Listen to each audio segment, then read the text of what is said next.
Good evening, everyone. Welcome to the December 5th, 2023 meeting of the Chatham Select Board. Please note this meeting is being recorded and will be available shortly hereafter for scheduled and on-demand viewing on any smartphone or tablet device. If anyone else is recording the meeting, please notify the chair. Seeing none, pursuant to Governor Healy's March 29, 2023 signing of the Acts of 2023, extending certain COVID-19 measures adopted during the state of emergency, suspending certain provisions of the Open Meeting Law, General Law, Chapter 30A, subsection 20, until March 31st, 2025, this meeting of the Chatham Select Board is being conducted in person via remote participation. Every effort will be made to ensure that the public can adequately access the proceeding as provided for in the order.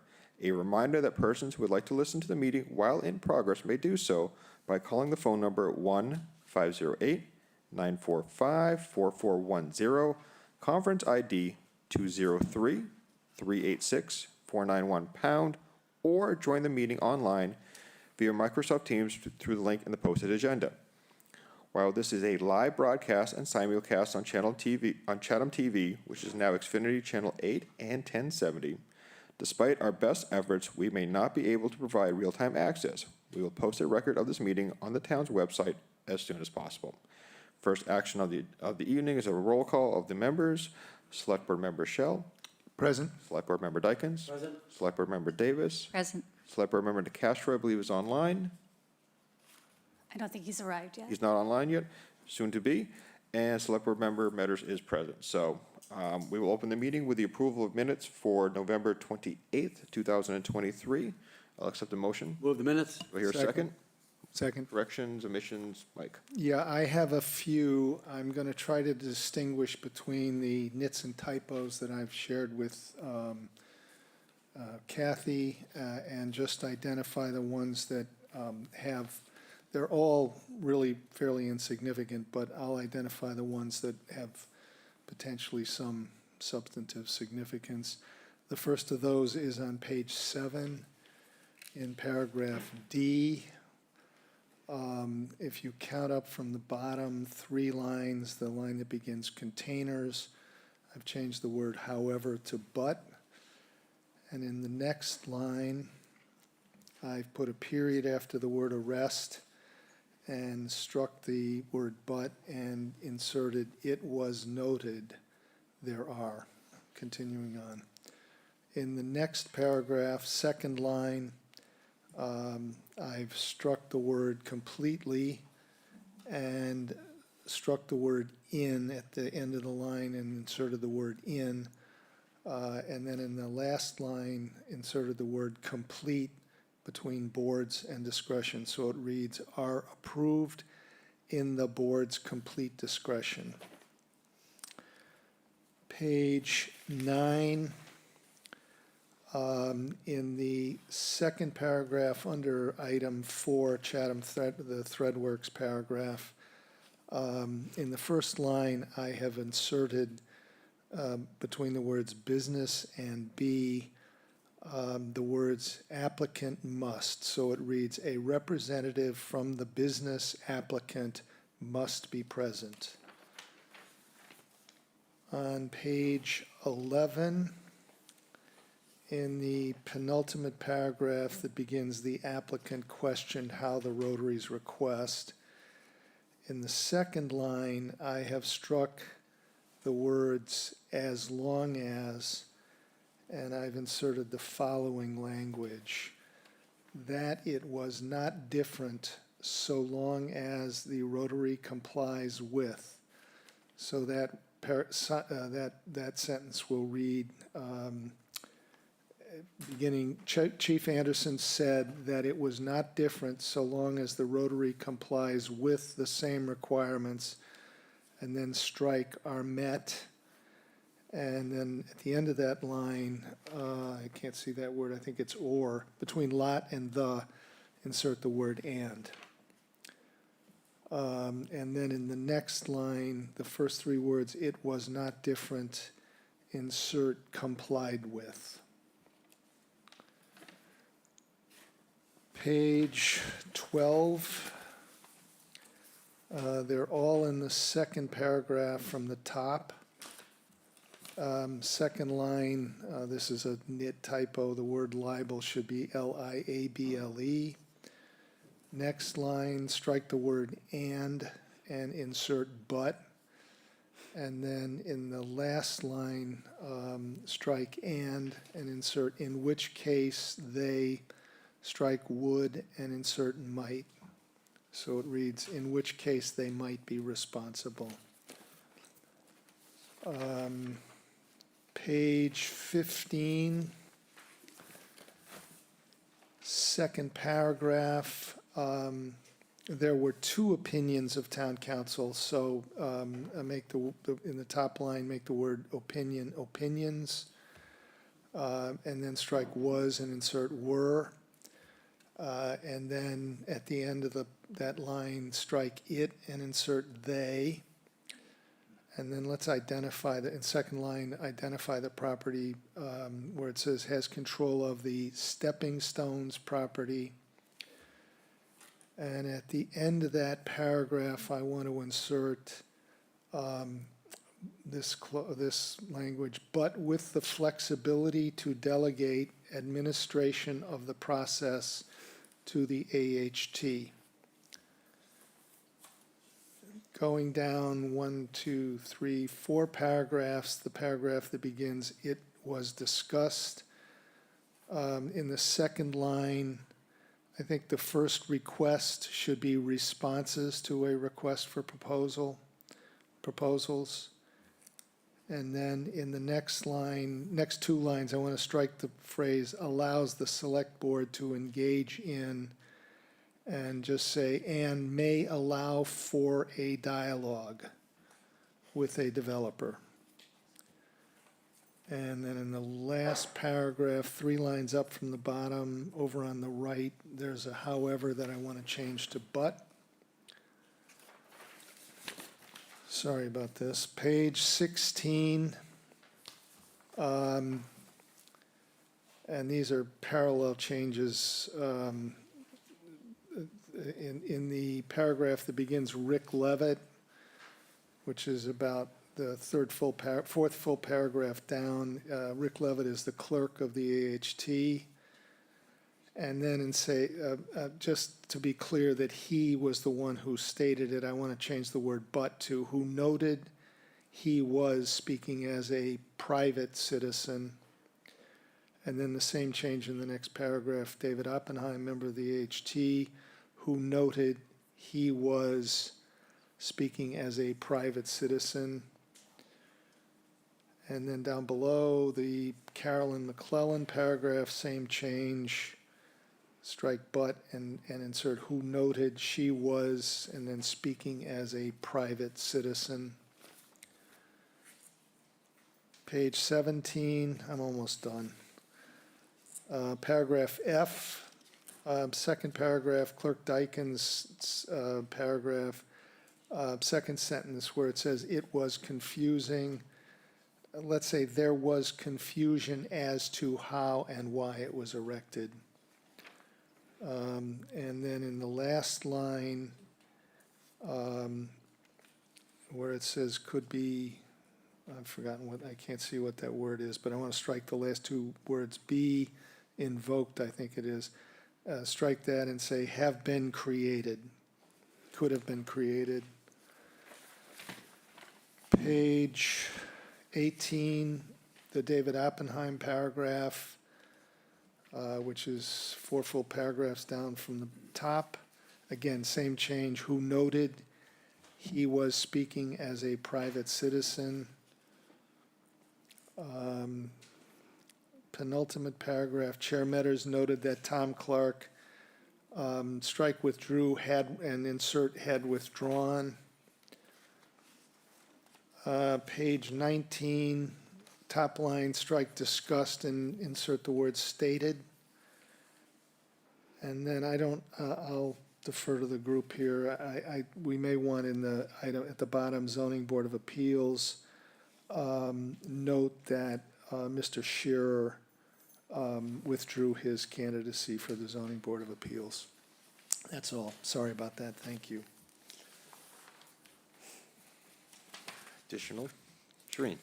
Thank you. On page 3, in the first paragraph that says Chair Matters Explained, I'd like to have the last sentence, it was known to the board, it was not known to the board that Mr. Muta was the chair of the committee, and in its place say, and it goes along with the paragraph, the sentence before that reads, there was a discussion about the vote of a new chair for the committee at the June 1st, 2023 meeting. However, reorganization was listed on the agenda. Thus, the vote taken for chair is not valid, and at this point, there is no chair or vice chair. And then on page 17, to amend the Clerk Dykens, not what Mike had put, but at the end, it says it was noted that there was an impediment to fishermen and boaters. I want to strike to fishermen and boaters and say it was noted that there was an impediment to accessing the ramp. For all citizens. Yes. Okay, additional corrections, comments? No, I think Mike got all mine. Dean, are you on yet? Okay. All right, Dean is not on yet. He did send one in. Let me just find it. All right. And then one suggestion that Dean sent to Kathy and myself earlier today, it was on page 18, very last paragraph, following the very last words of Pat Burke, the following.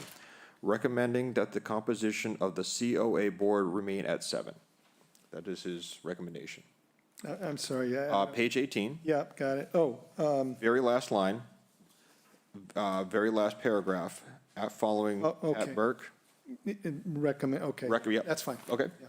so with all those amendments, all those in favor, Select Board Member Davis? Aye. Select Board Member Dykens? Aye. Select Board Member Shell? Aye. And Select Board Member Metter says aye. All right. Public announcements and agenda item request. I will start with the board. Anyone from the board? Anyone from the audience in-house tonight?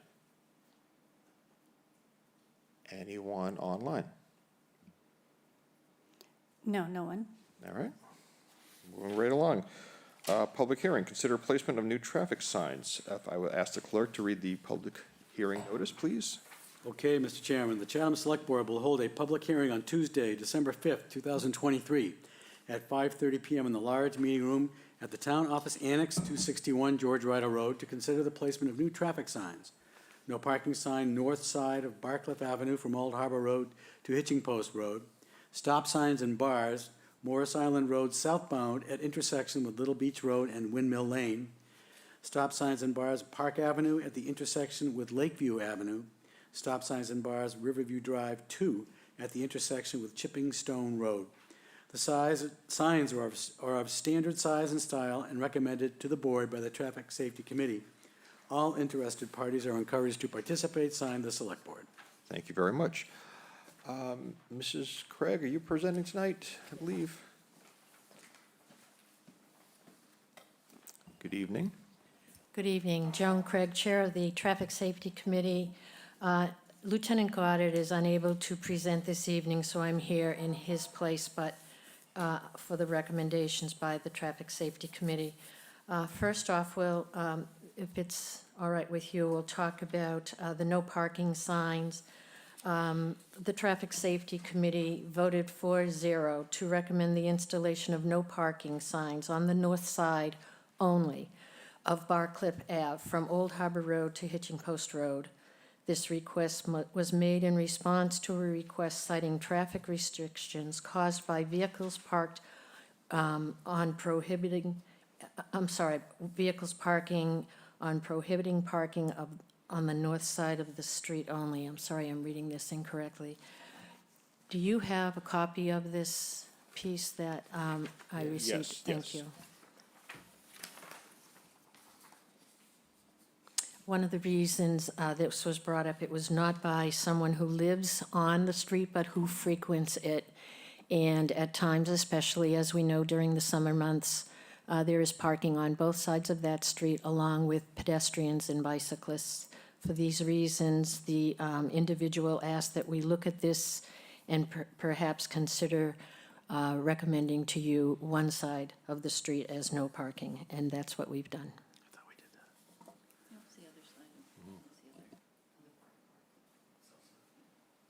that. Okay.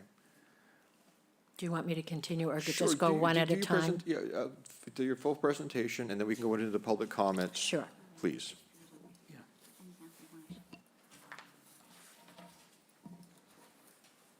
There's a request to the Select Board recommending for stop sign installation. The Traffic Safety Committee has voted to recommend the installation of new stop signs at 3 locations: Morris Island Road at Little Beach Road, Park Ave at Lakeview Ave, and making the intersection of Riverview Drive and Chipping Stone Road a 4-way stop by installing new stop signs on Riverview Drive at the intersection. Again, there was a lot of discussion on all of these areas, specifically with regard to Morris Island Road. People who are not familiar with the area sometimes tend to speed, especially coming in from the lighthouse. There are individuals on our Traffic Safety Committee who frequent that area a lot. They've seen near misses, and we all went and reviewed it at different times prior to our meeting, and we suggested the implementation as noted on the sheet that you have. With regard to the River Bay area, a representative of the River Bay Association requested the installation of the stop sign on Park Ave at the intersection with Lakeview Ave. The committee voted to forward this recommendation to you, and that's what you have this evening. A representative of the River Bay Association requested that the intersection of Riverview and Chipping Stone be made an all-way stop by installing stop signs at Riverview Drive. The issues considered for this request are the curve of Riverview Drive approaching this intersection and the difficulty this causes vehicles attempting to exit from Chipping Stone Road from the west. They also requested that a warning sign be installed in advance of the intersection to advise drivers of the stop ahead, location to be at the discretion of the DPW director. The committee voted to make this recommendation to the Select Board. Thank you. I'll answer any questions if you need them. Thank you very much. Thank you. All right, so since this is a public hearing, I'm going to open it up to the public for questions or comments at this time. I'll start with anyone in-house tonight. Anyone have a question or comment on this public hearing topic? May I ask if... Yeah, ma'am, if you want to just go up to the podium. Yeah, no, it's fine. Yep.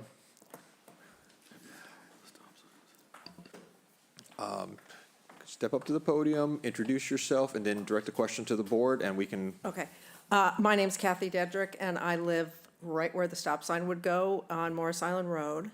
And I'm wondering if that was a neighbor in our area that requested this?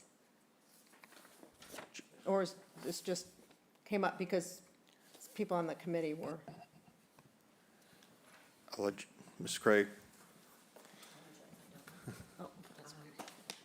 I don't have the initial request with me, so I apologize. It's normally someone who frequents the area. I can't identify who it was at this time. Okay, thank you. Okay, well, I sent an email to all of you this morning that I think would you like me to read that email? If you would like to, yes. Okay. I'm here to oppose that stop sign. I think it would really sort of make it worse, the situation down there, which again is only in the summer. It's fine during the winter. But to put a stop sign there would slow down all of that traffic and back it up, including the bikers and walkers who are all there all the time, obviously. Okay, let's see. This is the email I sent to the Select Board today. It said, "We are opposed to the placement of a stop sign at the above-listed intersection as property owners of 121 Morris Island Road, where we are in the closest proximity to the proposed location and feel very strongly we will be negatively impacted. We're concerned there will be an increase in traffic noise and congestion, a reduction in safety, and the result will negatively affect our quality of life.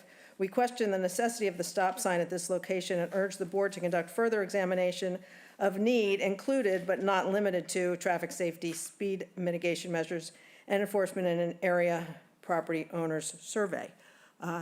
Signed, Stuart and Kathy Dedrick. Okay. That's it. Thank you very much.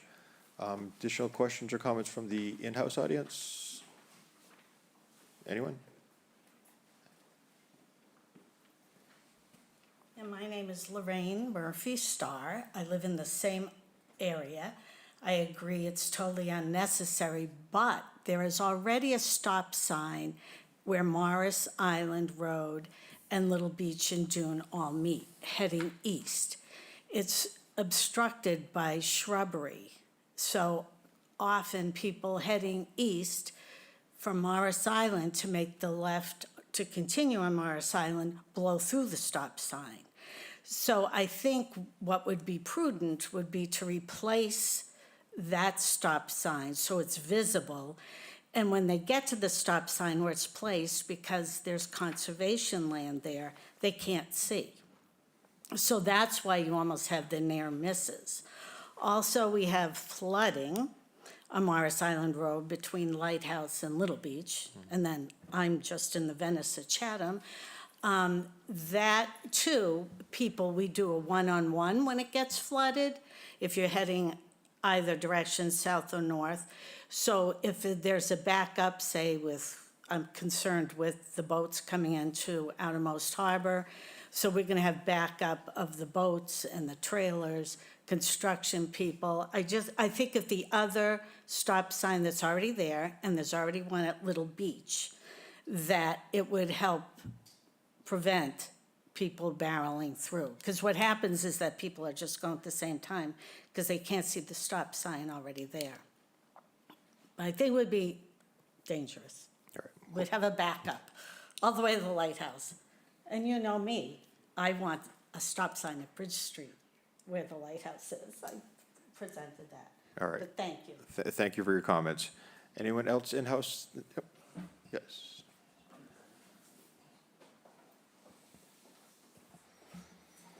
Hello, my name is Roy Johansson. I live at 81 Lakeview Avenue in Chatham, and I am a board member of the River Bay Homeowners Association. So we've undertaken a look at trying to slow down traffic in River Bay. It really is a problem with especially gardeners and delivery trucks, et cetera. But there are some people that don't realize that they're in a neighborhood that has sharp turns, et cetera. It was a very poorly, in my opinion, laid out plan back in the 1960s when that whole subdivision was put in. Anyway, we have a request that we've come before the Safety Traffic Committee, and one of those is that stop sign at Lakeview and Park. And what happens right now, people come down Park, and since there's not a stop sign, they just come down and round the curve, just like there's no slowing down. And it is dangerous, at least in my opinion, and I live on Lakeview, so I think I can attest to that. We feel that a stop sign at that intersection for those coming down Park from Training Field or Old Comers would be the right thing to do. The other request is for Chipping Stone and Riverview. Right now, if you're coming in off of Queen Anne and heading down Chipping Stone and you come to Riverview and need to either cross that intersection or make a turn, let's say to the left, you literally cannot see anything until it's a car, or until it's right there in front of you. In fact, on Chipping Stone, there is a sign that says dangerous intersection ahead. And so our request is to not make that a dangerous intersection anymore and make it a four-way stop, and then have that, because you cannot see that stop sign when you're coming up Riverview, heading towards Queen Anne, to have that second sign saying stop sign ahead. All right, so that's our request. as the board, we presented this at our last homeowners association meeting and did not get any objections. And we are going to continue. We do have another request in front of the Safety Board Commission of driving slowly through our neighborhood, which will or will not, people will heed to it. All right. Okay. Thank you very much. Any additional in-house comments? Is there anyone online? We have Select Person Dean Castro is with us, Okay. and no other hands are raised right now. All right, so I'm going to bring it to the board. Does the board have any thoughts on any of these areas of our public hearing tonight? Shereen? I just want to disclose that I'm a member of the River Bay Homeowners Association and live in that area, but this is a matter of traffic safety, so I think I'm fine. As far as that piece at Chipping Stone and Riverview, I think people need to understand it's a crest of a hill. So Riverview, you come up a hill, you go down a hill, and so it's the sight line is bad. We did get an email from a resident a Chatham resident that was in favor of approving these signages in River Bay. The one that I have concern with, and as I did before when it came to Barcliff Avenue, and again, we've got such a traffic problem, a parking problem, because of the fish pier and downtown and stuff. I just think we're just pushing, we're limiting parking in areas, and it keeps access away from, being able to visit the fish pier and whatnot. And this is just I think another example of that.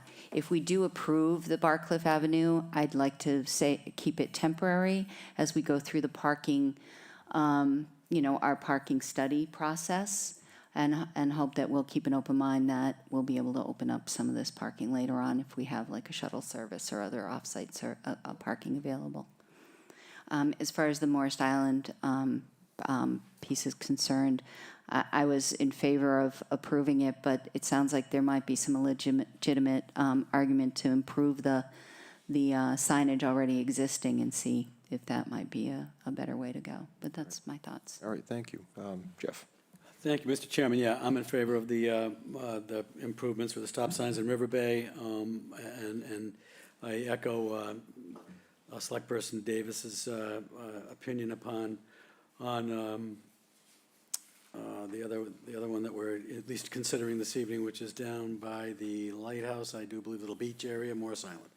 So I think if they have a stop sign going east that can't be seen, that may moderate traffic. In general, I'm in favor of what the Traffic Study Committee recommends here most normally, but I'm willing to listen to the resident this evening and not put a stop sign there. I do have concerns about Barcliff. I thought and Joni, help me out here. I thought that we had no parking on the north side of Barcliff already. Do we not? We do not. Is it south side?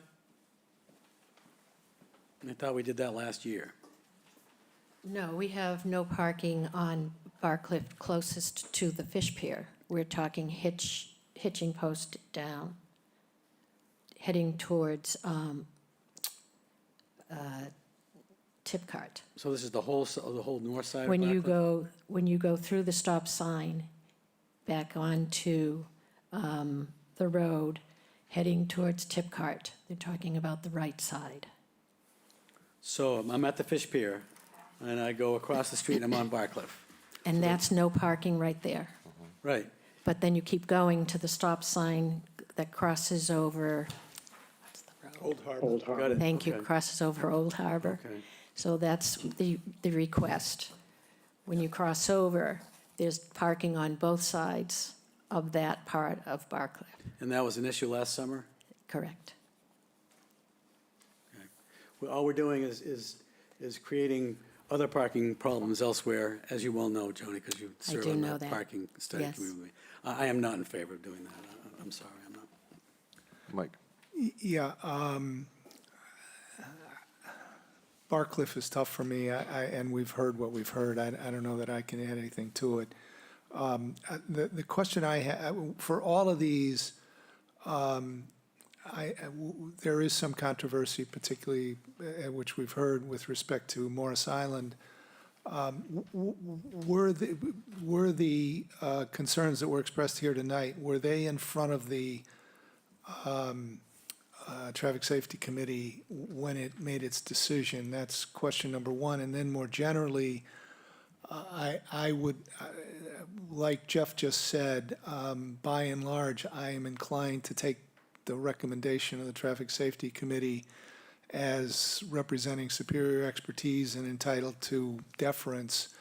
But the 4-0, how many members are there on the Traffic Safety Committee? I assume this was obviously a quorum, but are there several others that couldn't be present, just as a matter of the record?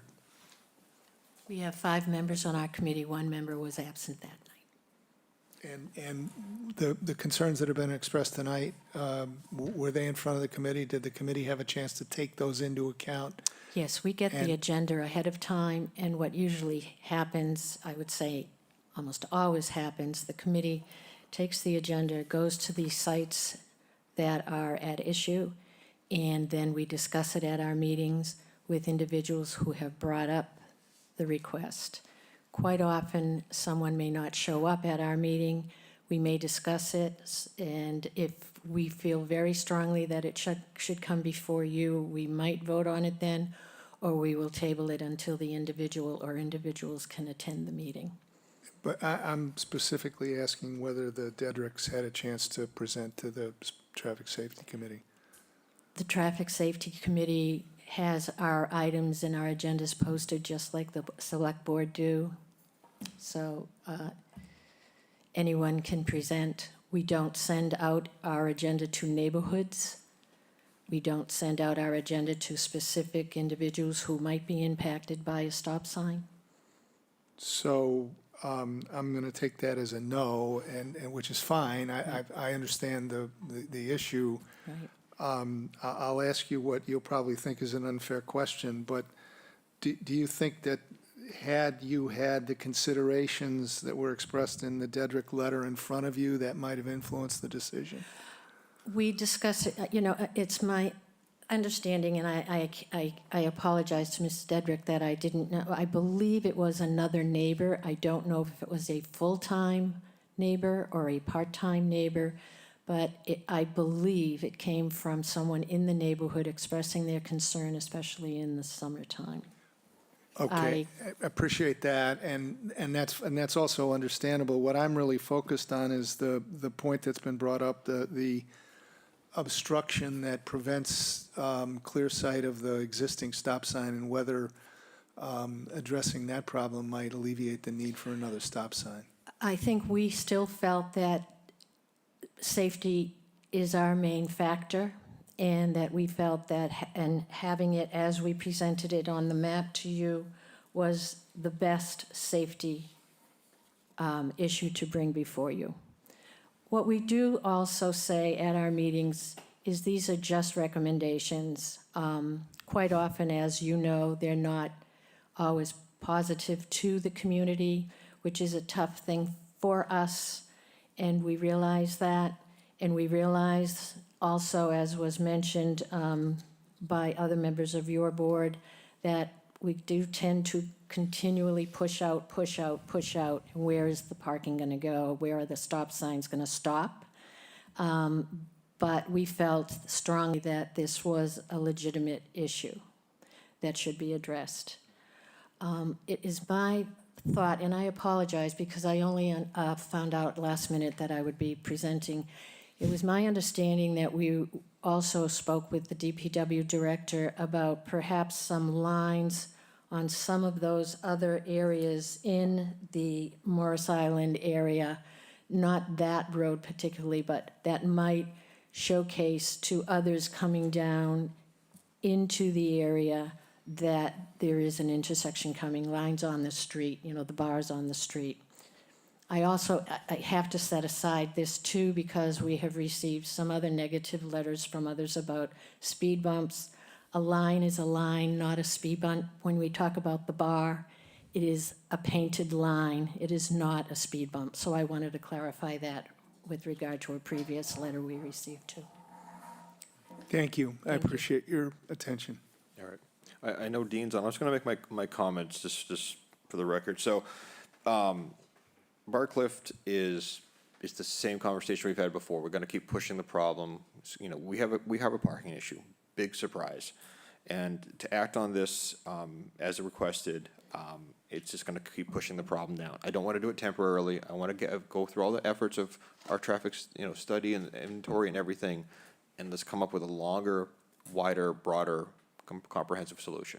And we'll be patient with it, but we've been dealing with this forever. I don't have an appetite to support this at this time.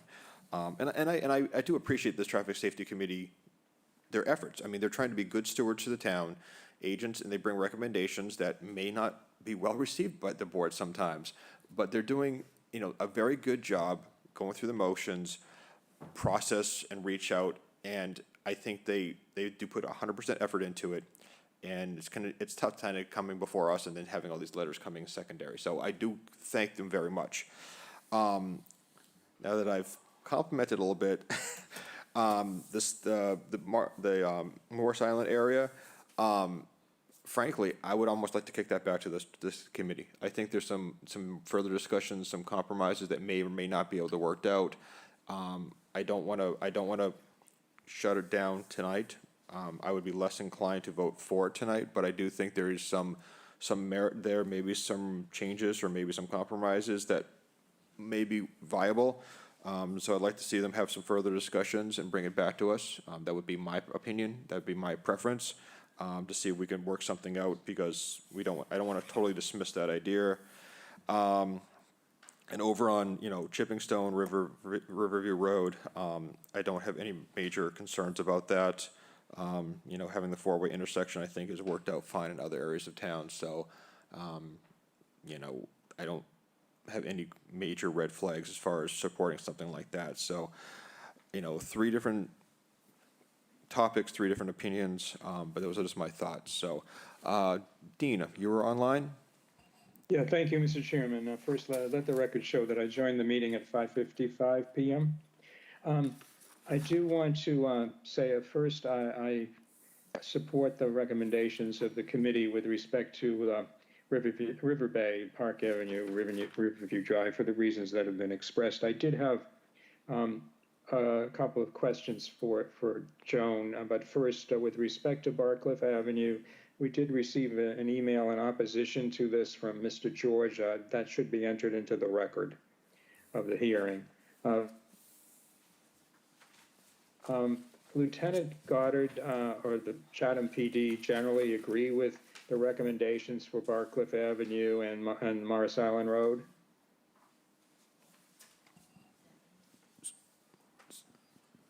No. Is Joan there? Joan's Yeah, coming yes. to the podium. Yes, Lieutenant Goddard attends all of our meetings. He does not vote on them. He was in agreement with this, but he wasn't voting on it. Okay, so the position of the Chatham Police Department would be supportive of the recommendations for those That two would be my locations? understanding, yes. Okay. Well, with respect to Barcliff, we do have, as Jeff has mentioned, and Joan is on it as well, the Parking Solutions Working Group, on which I serve. The Cape Cod Commission recently reported to us, after studying the parking situation in town, that we don't have a paucity of parking places, parking spaces. We don't have a good plan for moving traffic around and getting cars into those spaces. And that's something that the group is going to continue to work on and make a recommendation. I would have been inclined to support this recommendation for Barcliff Avenue, although it's pretty clear that a majority of the board don't want to go in that direction. I would have been inclined to support it on a temporary basis as we continue to work with the Parking Solutions Working Group. But that's, I guess, neither here nor there, considering where I think the board wants to go on this.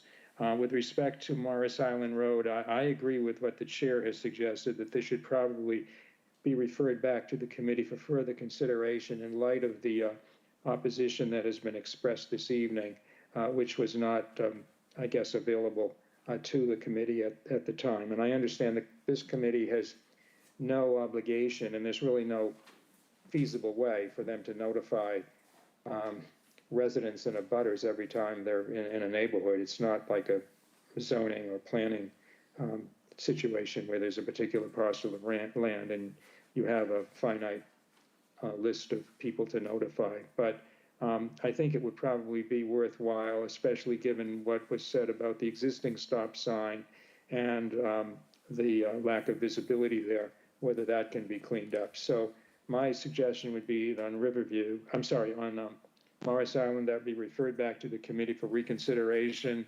And I guess I'll leave it for the rest of the board to decide what to do about Barcliff Avenue. I'm not going to push endorsing the signs at this point. I do generally agree with public safety as the first priority on most matters, especially when it's being recommended by a committee that has studied the matter. Thank you. Thank you, Mr. DeCastro. And as mentioned, there were two quick pieces of correspondence that were sent in. One was actually read earlier this evening, and the other one was received by Gerald George, and I'll just quickly read the message. It reads, I am reaching out to the Select Board to deny the request for no parking signs from Old Harbor to Hitching Post Road. The town continues to decrease parking opportunities throughout the town by continuing to rubber stamp homeowners' selfish request to keep people out of their neighborhoods.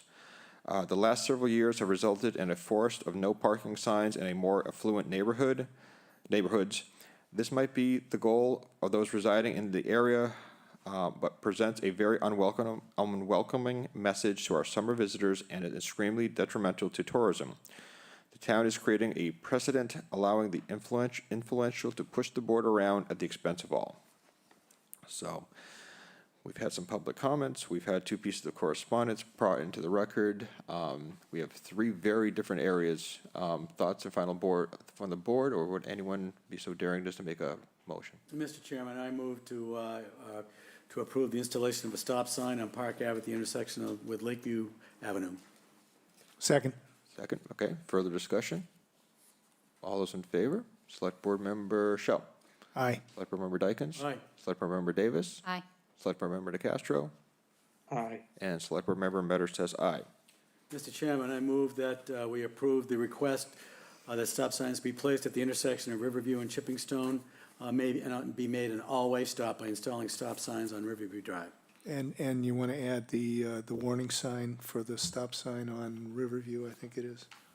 And as Mr. Shell just noted, add a warning sign for a stop sign on Riverview, because it's blind. Thank you. Second. Second, further discussion? Okay, Select Board Member Shell. Aye. Select Board Member Dykens. Aye. Select Board Member Davis. Aye. Select Board Member DeCastro. Aye. And Chair says aye. Mr. Chairman, I move to remand the discussion on the stop sign at Morris Island Road back to the Traffic Safety Committee for further discussion and input by the residents. Second. Second, further discussion? All those in favor, Select Board Member Shell.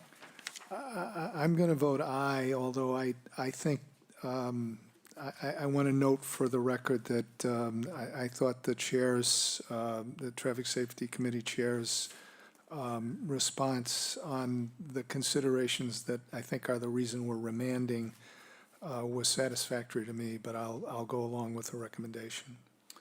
All right, Select Board Member Dykens, Select Board Member Davis. Aye. Select Board Member DeCastro. Aye. And Chair says aye. What I will make sure of is that Ms. Dietrich and her family will receive information on when that item will be on our agenda also, and she can certainly spread the word to the neighborhood. Thank All you. right, thank you. Thank you. Mr. Chairman, is there going to be any motion on Barcliff? Or are we just going to let that Is there, die, I guess? if there's no motion, there's no action? Okay. All right. So, the Traffic Safety Committee can say they took it to us and we did not act on it, so. All right, thank you, Mrs. Craig. Thank you to the committee. All right. Public comment on our business agenda. Our business agenda this evening consists of the following. Consider request for placing a holiday tree at the Fish Pier. Women of Fishing Families. Consider several one-day alcohol permits, Cape Cod Fishermen Alliance, the Black Dog, and Creative Arts Center in Chatham. We also have to consider renewal of our annual alcohol licenses, consider request for temporary closing of establishments holding the annual alcohol license, which would be three. Three are on tonight's agenda: Chatham Cheese, Bomb and Pops, and Knott's Landing. We have consider acceptance of a bench donation at Seaside Links Golf Course. We have consider acceptance of Oyster River Hills Association an osprey pole. And our final item of the evening would be a Chatham Beach closure procedures. So any public comment or questions on the agenda tonight from in-house audience? Is there anyone online? No questions online. All right, moving right along.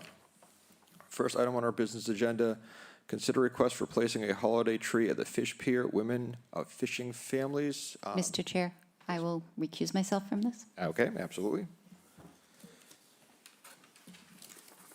Bye, Mom. She's my mom. Everyone's asking why is she recusing herself. Hey, Good evening, everybody. good evening. I'm Shannon Eldridge, Women of Fishing Families. Karen Murdoch, Women of Fishing Families. Yeah, so why we never thought of this before is beyond us, but we didn't actually think of this. So long-standing fishing family member came to us and suggested that we give the fish pier some holiday love, and decorate it. Shout out to Mrs. Eileen Auer, who was the one who suggested it. And we thought, wow, we'd be honored and delighted to do that and give our fishermen a little love when they come into the fish pier to offload their gear. So what we wanted to do was put a tree up on the observation deck. It's not going to be an actual Christmas tree. It's going to be a tree made of recycled fishing gear.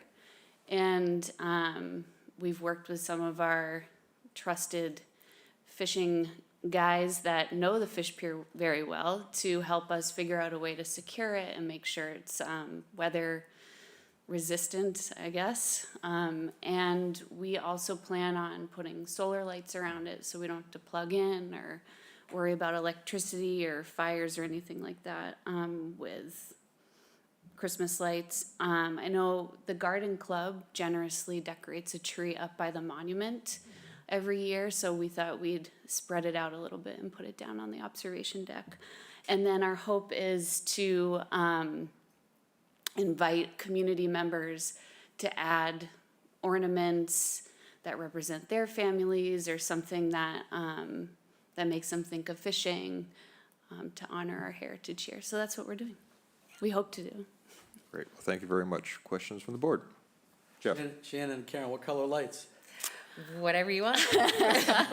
They're gonna be, we were hoping to do, they're like these rope lights. It's just a warm white. Yeah. Yeah. Very It would- good. It would be at the top of the stairs, sort of in the corner, so it's weather protected from wind and things, and we're hoping, and we'd love to put it up whenever you guys think it might be appropriate, and just, we really want to honor the families and Mrs. Auer, and Yeah. so, yeah, And we Cool. hope to make it like an annual thing Yeah. too.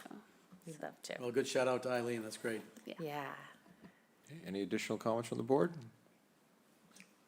No, and then obviously, just a note, you're gonna work with our harbor master for, I mean, you mentioned it a bunch of times, securing it, making sure it's all tight so it doesn't blow away, but Yeah. you got that all in place, so. Yeah, we wanted to see you, we wanted to see you before we went to the harbor master, just so we were just trying to make the right steps. All right, well, Very well said, Karen. Mr. Chairman. yes, please. I move to approve the request of the Women of Fishing Families to place a holiday tree as described and inspected by the harbor master on the north side of the fish pier observation deck. All right, do I hear a second? Second with enthusiasm. Thank you very much. All those in favor, Select Board Member Shell, Aye. Select Board Member Dykens. Aye. Select Board Member DeCastro, Aye. and Select Board Member Metter says aye. Well, good luck. Thank you, guys. Bring us hang Yeah, your bring an ornament. We'd love to see more. Thank you. You're welcome. Next is, we have a series of one-day alcohol permit requests. We will start with, let's see here, Cape Cod Commercial Fishing Alliance. I think we see Melissa Sanderson on. I'm here Oh, online. good evening. Good evening. Hi, I'm Melissa Sanderson with the Cape Cod Commercial Fishermen's Alliance. We're here to request a one-day special alcohol permit for wine and malt beverages for our holiday open house that is happening next Wednesday, December 13th. It's going to run from 5 to 9 p.m. And it's sort of people stop by for 15, 20 minutes. They have some snacks and some refreshments. And we would like to serve canned malt beverages from Gosling's, Quahog Republic beer, as well as some wine. Everybody that's stopping by, we suspect, will be over 21. However, we will be carding if anybody looks under the age of 30. And I'm happy to take questions. Great, thank you very much. Questions or comments from the board? Entertain a motion. Mr. Chairman, let me just make sure I got the right one here. I move to grant a one-day special permit for wine and malt beverages only to Bridget Krug on behalf of the Cape Cod Commercial Fishermen's Alliance for Wednesday, December 8, 2023, from 5 p.m. to 9 p.m. For service at 1566 Main Street, Chatham. Second. Second. That's Actually, Mr. Chair. the 13th. The 13th. Oh, We could just sorry. amend it to December 13th. I think we'll be all good. I'll amend the motion to say December 13, 2023. My Thank you. motion is amended to. Thank you very and my much. second. Additional questions or comments? All those in favor, Select Board Member Shell, Aye. Select Board Member Dykens, Aye. Select Board Member Davis, Aye. Select Board Member Nacastro, Aye. and Select Board Member Metter says aye. Good luck with that. Thank you so much. You're welcome. Consider request for one-day special permit for wine and alcohol beverage for the Black Dog on December 12th, 2023, from 4 to 7 p.m., December 31st, 2023, from 2 to 6 p.m. at 628 Main Street. Do we have a representative online? Hi, Charmaine Curry I'm the store manager of the Black Dog at 628 Main Street, Chatham. I'm requesting an alcohol permit for December 12th from 4 to 7. It will be a mom's night out sip and shop. And then for December 31st from 2 to 6. All right, questions for the board? Entertain a motion? Mr. Chair, I move to grant one-day special permits for wine and malt beverages only to Charmin Curry on behalf of the Black Dog for Tuesday, December 12th, 2023, from 4 to 7 p.m. and Sunday, December 31st, 2023, from 2 to 6 p.m. for service at 628 Main Street, Chatham. Second. Second. Okay, all those in favor, Select Board Member Shell, Aye. Select Board Member Dykens. Aye. Select Board Member Davis. Aye. Select Board Member Nacastro. Aye. And Select Board Member Metter says aye. And last, Creative Arts Center in Chatham, on January 7th, 2024, from 4 to 5:30 p.m., February 4th, 2024, from 4 to 5:30 p.m., March 3rd, 2024, from 4 to 5:30 p.m., April 7th, 2024, from 4 to 5:30 p.m. We have a representative online. Hi, I'm Angela Malt, Executive Director of the Creative Arts Center. As we've done in the past for our artists' receptions, we request a one-day liquor license for the dates noted. Thank you very much. Questions from the board? Jeff? Mr. Chairman, I move to grant a special one-day alcohol permit for all alcoholic beverages to Angela Malt on behalf of the Creative Arts Center for Sunday, January 7th, 2024, from 4 to 5:30 at 154 Coral Road, Chatham. Additionally, I move to grant special one-day permits for all alcoholic beverages to Justin Alex on behalf of the Creative Arts Center for Sunday, February 4th, 2024, from 4 to 5:30 p.m., Sunday, March 3rd, 2024, from 4 to 5:30 p.m., and Sunday, April 7th, 2024, from 4 to 5:30 p.m. at 154 Coral Road, Chatham. Thank you very much. I hear a second. Second. Okay, additional questions or comments? All those in favor, Select Board Member Shell, Aye. Select Board Member Dykens. Aye. Select Board Member Davis, Select Board Member DeCastro, Aye. and Select Board Member Metter says aye. Good luck, everyone. Thank you very much. You are very welcome. Next, consider renewals of our annual alcohol licenses. We have the following all alcohol package stores. Eric Payon, Senior, DBA Chatham Light Liquors, Chatham Liquor Locker, Quick Pick Incorporated, doing business as Chatham Liquor Locker, New Chatham Corp., DBA Chatham Liquor Store, Dash Inc., DBA Shop Ahoy Liquors, Deftos Liquor Store Incorporated, DBA South Chatham Liquors, Wine and Malt Only Package Stores, Chatham Cheese Company LLC, Chatham Village Market Incorporated, All Alcohol Restaurants and Inns, Backpack Forever LLC, DBA Mom and Pops, Bluefin Sushi and Sake Bar, Branches Grill and Cafe, Chatham Bars Inn East of Shore Road, Chatham Bars Inn West of Shore Road, Dock Drop LLC, DBA Drifters, Inn Partners LLC, DBA Inn at 359 Main Street, JJG Chatham Incorporated, doing business as Del Mar Bar and Bistro, Red Buoy Incorporated, doing business as The Red Nun, One Drop Operating, DBA The Chatham Squire, Pizza Shark Incorporated, Sign of the Surf Inc., DBA The Impudent Oyster, Scorpios Enterprises, DBA Knott's Landing Bar and Grill, TPG Chatham Beverages LLC, DBA Chatham Wayside Inn.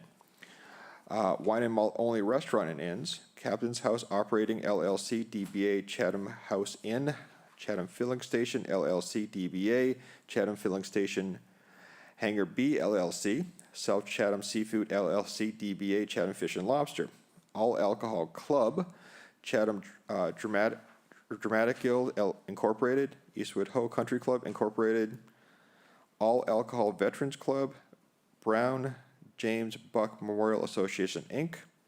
We have a physical total of $43,390 for the completion or the collection of the liquor licenses. So, after I reading all that, would anyone like a motion as I just presented? I just have a question. Yes. Shauna, I noticed online that the Goose is closed in November and not opening for a considerable amount of time, but they haven't gone before. So they intending to come before us with a request for closure? Not for closure of the restaurant, because the inn will remain open. I got it. And serving from a secondary bar. Thank you for the clarification. So saying all that, I move a motion as read by the chair. Sure you don't want to read them again? No, thank you. Okay. Second. A second. Further discussion? All those in favor, Select Board Member Shell. Aye. Select Board Member Dykens. Aye. Select Board Member Davis. Aye. Select Board Member DeCastro. Aye. And Select Board Member Metter says aye. All right.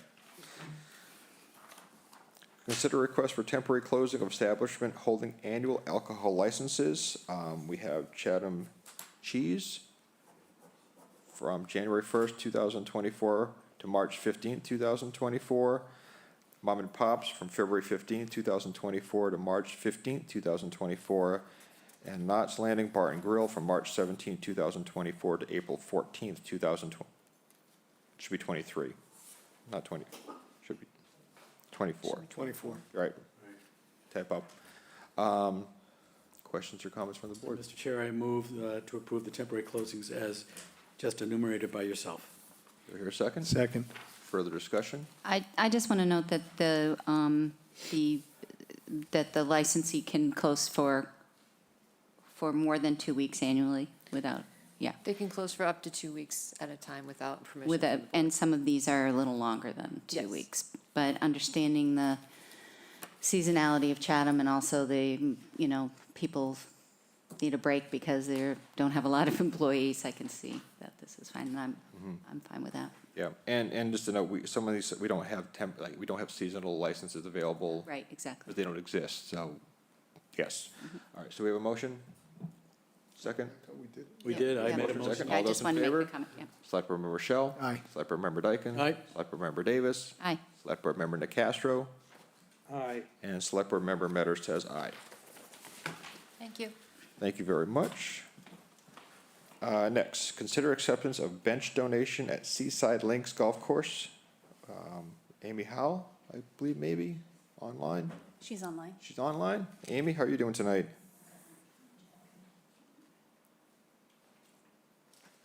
Amy, you're muted. Can you hear me now? We can hear you now. Thank you. All right. Yeah, so we have a bench donation from the Height family at the 8th Men's Tee, and the golf committee has unanimously approved the donation. Okay, questions or comments from the board? Mr. Chairman, I move to accept the donation from the Height family, or is it Haight family, of a bench to be placed at the 8th Men's Tee at Seaside Links Municipal Golf Course. Do I hear a second? Second. Further discussion? All those in favor, Select Board Member Shell. Aye. Select Board Member Dykens. Aye, thank you. Select Board Member Davis. Aye. Select Board Member DeCastro. Aye. And Select Board Member Metter says aye. Thank you, Amy. Consider acceptance of Oyster River Hills Association, ORHA, Osprey Poll. We have our Director of Natural Resources, Greg Berman. Welcome. Thank you. So our Conservation Division was contacted by Peter Van Amsen and Bob Davis, who you'll see next to me, and after I kick off, hopefully with your permission, they'd be allowed to present briefly about the proposed Osprey Poll. They're both with the Oyster River Hills Association.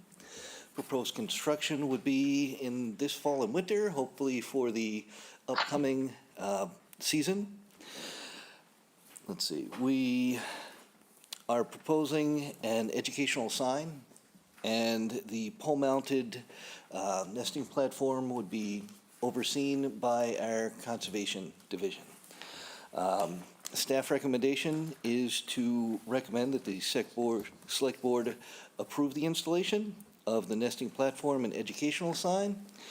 We have done our due diligence with the Chatham Conservation Foundation conservation restriction, and we have found that it is within that restrictive language to provide this kind of nesting pole. All right. Thank you, Greg. My name is Bob Davis, and this is my friend Pete Van Ansem. Thank you for placing us on your agenda. We represent the Oyster River Hills Association, which consists of 41 families situated between Barn Hill and Vineyard Avenue. And our property abuts a saltwater marsh that sits behind Chatham Yacht Basin, and we're here seeking approval for the installation of an osprey nest pole. And we have some brief comments, a brief presentation.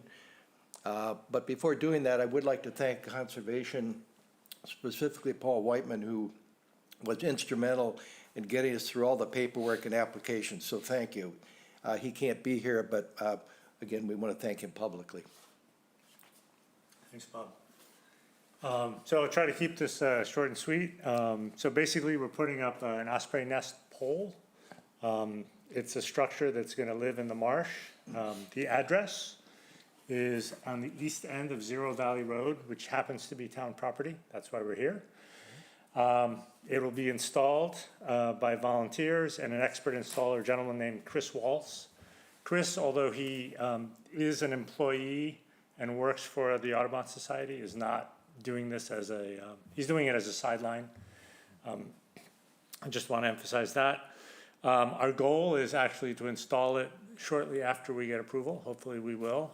We've tentatively put Chris on the schedule for, I believe it is Sunday the 17th of December. So it's coming up. Obviously, that's just tentative. Reasons why are pretty straightforward. This is a great location for it. It's probably the closest a human can get, easily to an osprey nest pole, which is actually kind of nice. It'll be about 100 yards from a place that you can walk to, which is really quite nice. I think that's partly why the town wants to, or the conservation group wants to put up a sign. It will last about 30 years, also, which is kind of a nice feature. And why are we doing this? Well, a lot of ospreys end up volunteering their nests in places like people's chimneys or on utility poles. They end up having to be moved. And, putting up one more hopefully will alleviate some of the pressure that they put on, people's homes and other public infrastructure. Here's a quick picture of what one looks like. I believe this one was in Sandwich. The pole itself is about 16 feet long. Typically, it's about 12 to 14 feet above the marsh. There's no digging required. It just gets pounded in. Oh, not sure what happened here. Okay, that's what happened. Let's go back. As mentioned, it will be done by Chris Waltz, who's an expert. He's done, several dozen of these. Conservation staff will be on hand to make sure we don't screw anything up. And the sign will be placed by the conservation folks when it comes in. This is a look at the sign, kind of a cool sign. It'll be on a little mount, which is kind of nice. So that's that. Here's a quick look at where we are. So this is the property. I'm just going to point to it. And so here you can see Barn Hill, and then Valley Road, which is a nice little conservation area. And then there's a marsh to the east of that. And then Actually, you gotta go. Actually gotta go back up to the podium. I know it's. I don't know if we have a laser pointer out over there. And then we've placed an X where the pole will be placed approximately. So pretty straightforward. Here's a look at it from the various angles. The first large photo is from the bench. Second photo is from behind the bench. And then you can see one small photo there. That's Bob holding my measuring tape in the distance about 100 yards away. So that's a view from where the perch is. So as you can see, it's really quite close to where people can get. This last slide just speaks to the need, as well as having this installation really fit with the intent and purpose of the conservation easement that was placed on the town property. So this is just lifted from the easement itself. Happy to answer questions if there are any. If I don't know the answer, I won't have an answer. No, thank you very much for the presentation. I think it's a wonderful project. I think I'm very supportive of this. I mean, we've had an Eagle Scout a couple years ago come back with a project to put one up at the middle school. I think that's where it ended up landing. But so there's clearly need. I mean, I think most of us are familiar with different osprey nests that wind up in different utility poles. I know there was Angler's Field a couple of years back, and not really sure if that one is totally gone. But anyway, do we have like a projected number of that we'd like to get to kind of really, I guess, number and locations? Do we have a kind of a plan that we're brewing a little bit to kind of for the community what would be nice as we add these projects forward? I don't think we're going to say no to many of them, but we have to figure out what location, obviously what options are. But do we have a plan of where we could want to drive this to in the future? So I am unaware of a plan like that. It is certainly a reasonable aspect to put out. I don't think we're anywhere near the capacity or load of osprey poles that could overwhelm the area yet. But I think that is a very reasonable request for us to get involved with conservation, come up with a density and a usability for these poles going into the future. Oh, thank you. I wasn't really suggesting like a formal plan, but the fact is we've got lots of room to do this, and we just got to find the right location. So, questions from the board, Shreen. I'm going to make a motion in a second, but I just wanted to thank the Oyster River Hills Association, especially the two of you, for initiating this project and your generous time and donating the pole. So saying that, let me find where we are. I move to approve to allow the installation of the osprey nesting platform and an educational sign on town property, namely positioned at the east end of Valley Farm Drive off of Barn Hill Road. Do I hear a second? Second. Further discussion? All those in favor? Mr. Chairman, I want Yes, to please. echo Selectman Davis's comments. A great job. This is a perfect place for this. I'm very familiar with the area. It's an absolutely perfect location for this. So anyway, thank you very much for your interest and your efforts. Our pleasure. Ditto. Thank you. All right, Select Board Member Shell? Aye. Select Board Member Dykens? Aye. Select Board Member Davis? Aye. Select Board Member Nacastro? Aye. And Select Board Member Metter says aye. Thank you very much. Thank you for your support. Thank you.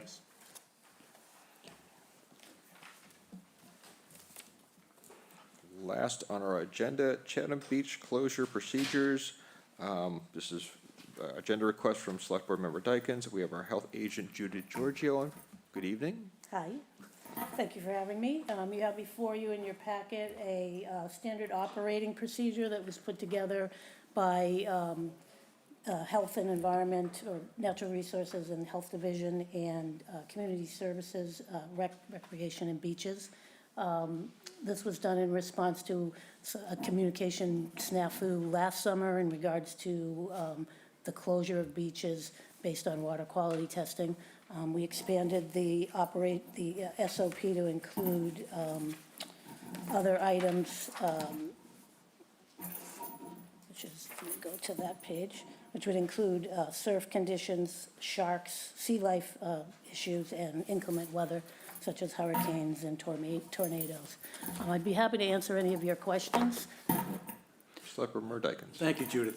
This was prompted by the concerns of one taxpayer in particular, one citizen in particular, who there was a delay in the receipt of some negative results for water quality at the Oyster Pond last summer, and she got a hold of me and a couple times. We've conversed a couple times, and so, you know, I made a commitment to her and to her family to bring the issue forward to make sure that we had a process in place where the results of our testing get communicated as quickly as possible. And if you could just describe briefly what that process is now, I'd really appreciate it, and I think she would as well, her family would as well. And I think we've tightened it up. I think the holes in the Swiss cheese lined up in that particular weekend last summer. It was unfortunate because we did have a very high reading in Oyster Pond, and some folks took it, you know, obviously negatively. But I think we now have a process in place where we get the information out as timely as we possibly can, but I think we ought to air it a little bit. So thanks, Judith, and Jill, if you would. Thank you. Just describe the procedures now. So the beaches are tested weekly by Barnstable County Lab. The beaches that we test are Andrew Harding's Lane, Bucks Creek, Cockle Cove Beach, Forest Harding Beach, Harding's Beach, East and West, Jackknife Harbor Beach, Lighthouse Beach, Oyster Pond Beach, Pleasant Street Beach, Ridgevale Beach, Goose Pond, Schoolhouse Pond. And so weekly, the tests are collected by a person from the lab, and those results usually come back within 24 hours of the testing. And if there is a negative water quality test, a bad test, they will contact us. And unless there's a history of having bad water quality at that beach, our procedure is to just retest. We don't post it closed, we retest. And then the next day, if that test comes back clean, then the beach stays open. If the tests have 5 weeks of poor quality that makes a geometric mean that's higher than is acceptable by the EPA, then it would be closed automatically on that first testing. But otherwise, it's always retested, and we wait till the second test comes back before we close. So once if we hear of either a failure on a second test or a geometric mean failure, we get that a verbal.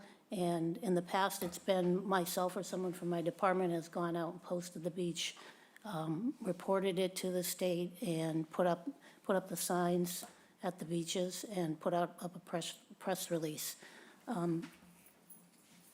Now, if I'm not around, well, we also now with this procedure, we're also contacting the staff at Parks and Rec. So if we're not around, they know about it. They will know the procedure as well and how to move forward. So that's basically the hole that we blocked up. Yeah, I appreciate that. It was the whole, from last summer, that we had a second tier, if you will, of you know, fail-safe reporting, so that if you guys weren't around, and Yeah, it was kind of the perfect storm of communication mishap. So Park and Rec is now involved. So Park and we Rec have is a two-tier involved. system They of worked on reporting. this SOP. And again, if I'm not here, they know the procedure. My assistant knows the procedure. And if I can't get out there, they know where to get the signs, what to do, and how to proceed. And are the results posted online? Because a lot of people. Yes, so okay. after, as soon as we get the verbal, we do the posting and we do the press release. But it usually takes it can take up to a week, or last week they were running so far behind, it was up to 2 weeks before we got the official results. But they are posted on the town's website, and they're posted at Barnstable County on their beach program website.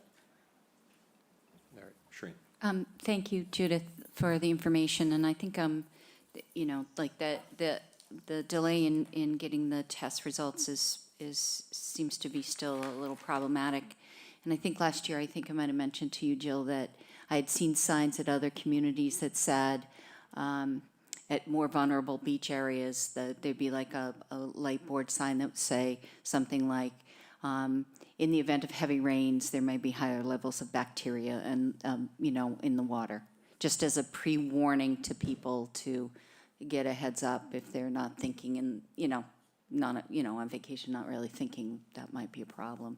And I'm wondering if we can, you know, look at that as a possibility for, or identify, if it's possible, to identify vulnerable swimming areas at least that could happen. Yes, we had discussed that suggestion when we had our after-action meeting. I believe it was in July, and so I know that the team was looking into the best signage to put up that could remain. So we had a couple of samples from other towns, as you suggested, and I believe the Director of Community Services did some additional research. So thank you for the reminder, and Judy and I will follow up on that. Definitely. Thank you. Care for you to follow up? I do. The Barnstable Lab does weekly testing. Is it possible to do more, especially in the height of the season or after a rainstorm? Do we have to wait for Barnstable County to come down and test after a heavy rain or a 2 or 3 days of rains, or the height of the summer? Weekly, I mean, I'm not trying to create work, but it just weekly seems not often enough for the height of the season, that's all. And I guess if that's the standard, that's the standard, but I'm just, your thoughts, Judith. That's Yeah, that is the standard, once a week testing. I mean, in order for us to do it more, we would need to have staff people taking samples and bring them to the lab and, you know, contract with the lab to do more frequent testing. And the problem is these samples, they're kind of a point in time. You know, they could be bad one day, the next day it could be fine. You just never, and it is often because of heavy rainstorms and runoff. It's kind of tough to, you know, we basically are using the state beach program protocol, which was put out, started probably about 10 years ago. And I think that's approved by the EPA as well. one quick follow-up on Oyster Pond. Did we not do work underneath the parking lot with respect to the drainage and the piping coming down from Main Street recently? I thought we did this winter, or last. We did. I don't know the extent to that, and I see Select Person Nick Castro raising his hand. That had come up in comments on another matter unrelated to this about the status of that culvert. I think DPW Director Rob Haley, I'm not sure he's still here, but there was a email exchange between he and those residents on, I think, Stage Harbor Road, closely located. Oh, here's Rob on Rob is cue. online, Yeah. and Dean has his hand up as well. Yep. Thank you. Okay. Rob, go ahead. Yeah, hi. We did pump that out. We had several attempts with the sewer truck, and then we used the Vector truck, but we wind up flushing that whole, it's called a storm scepter system, and we flushed it out just about a month ago, and we should be ready to go. We'll address it again in the spring before the summer swimming season. Dean, you had your hand up? Yeah, this was brought to my attention by a resident on Hardings Lane, and I referred it to the DPW director, and as Rob just said, they did pretty promptly go in and open that cap and tested it, and it was clean. And I think Rob has intentions of doing this as an annual inspection, and he can correct me if I'm wrong. I did have my hand up also to ask Judy if she wanted to talk about, if we're done with the beaches per se, if wanted to talk about the freshwater ponds, because the protocol calls for some inspection in several ponds as well. and a system for notification. And I was just curious also as to when those notifications would be sent out, because the protocol doesn't specify that. Are we done with the beaches, or? I just want to, Yep.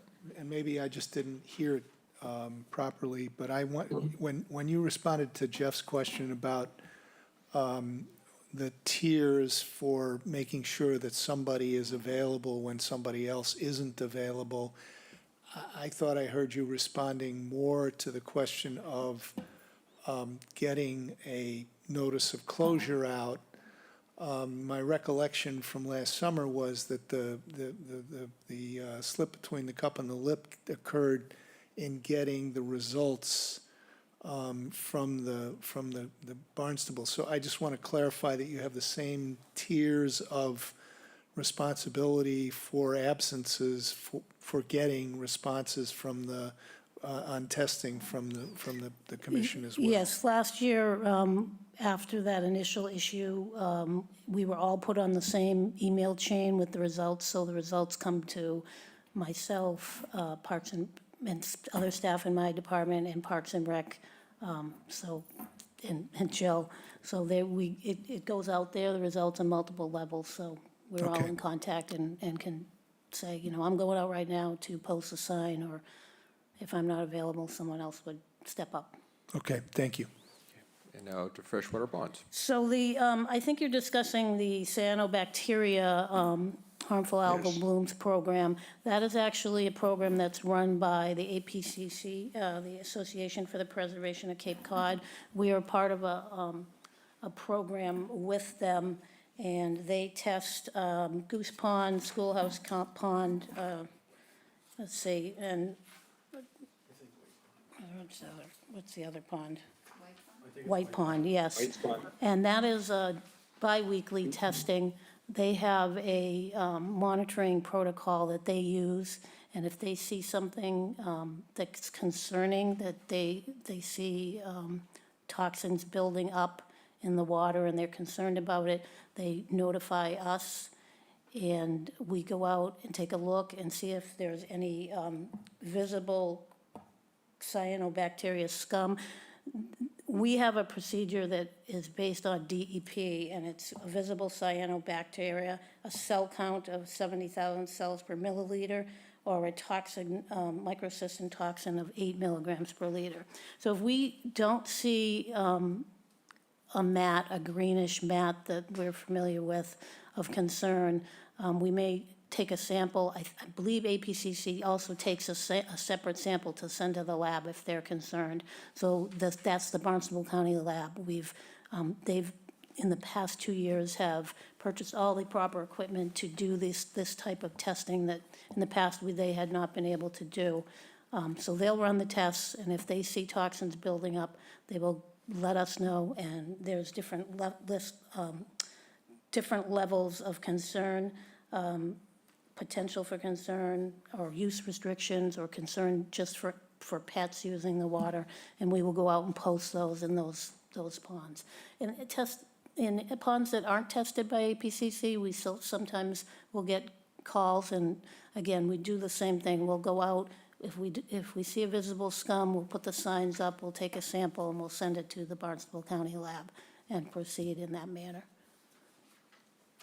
Could you also talk about the, back to the beaches in the protocol, you have some sections dealing with dangerous surf conditions and sharks and man o' wars, just so for the benefit of the public. Yeah, they know that's, it's- those are more with Parks and Rec. I'm not sure if Amy is in the call still, but yeah, if there are sightings of man o' wars or sharks, they do have a procedure.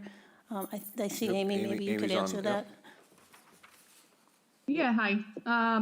So yeah, these are pretty standard operating procedures at most oceanside beaches throughout the Cape and South Shore.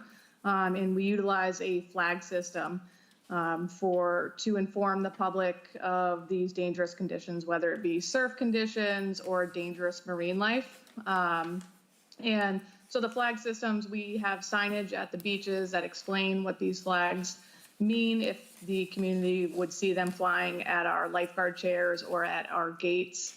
And our beach staff would be there to inform the public also as another means of communication. And then if we were to reach the point of past typically about 30 minutes, obviously with dangerous marine life or dangerous weather, then we would move towards also posting it on our social media sites to get it out to the public in another manner. Thank you. Mr. Chairman, I guess through you to Jill, does she want any kind of vote of approval of these or endorsement, since it's really a staff thing? Are you looking for a vote from the select board this evening? Sure, if the board is amenable to endorsing the procedure, happy to accept that. Otherwise, we've fleshed it out through staff and we plan to implement it nonetheless. Well, I'll move that the select board endorse the Chatham Beach closure procedures as presented this evening. All right, do I hear a second? Second. Further discussion? Okay, all those in favor, Select Board Member DeCastro? Aye. Select Board Member Davis? Aye. Select Board Member Dykens? Aye. Select Board Member Shell? Aye. And Select Board Member Metter says aye. Thank you. That wraps up our evening. We have Thank one. you. Thank you, Judy, very much. We have one final action this evening. Move to adjourn, Mr. Chairman. Second. Everyone's quick on that one. All those in favor, Select Board Member. We can slow it down if you like. Oh, actually, hold on. What time is it? What time is it? No, sorry. You're a loser. Select Board Member Shell. Aye. Select Board Member Dykens. Aye. Select Board Member Davis. Aye, but Remember Mr. to- Shell might want to just explain why he's calling you a loser. Oh, It's about the it's the over-under on what time the meeting would be over. Right, okay. Nothing personal, trust me. Select Board Member Nicastro, I think got cut off. Oh, nope. Aye. Aye, and Aye. Select Board Member Metter says aye. All right, good night, everyone. Thank you.